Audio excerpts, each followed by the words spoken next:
فتشات جي بي تي مصيبه تانية، لقيت الناس تقول لي تشات جي بي تي بي، فانا حسيبها فعلا بي، لك بي ايه؟ طب دي حاجه تانية غير اللي هي تشات جي بي تي اللي طالعه دي.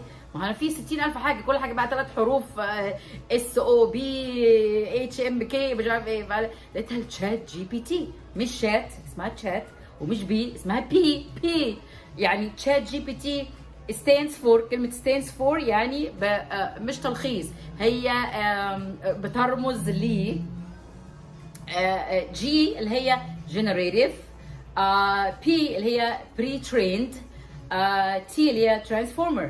so generative pre-trained transformer اللي هي طبعا لو حبيت تحطها انت دلوقتي، حاول دلوقتي تعمل الكلام ده، generative pre-trained transformer، حطها على الجوجل ترانسليت او لو عندك اي برنامج.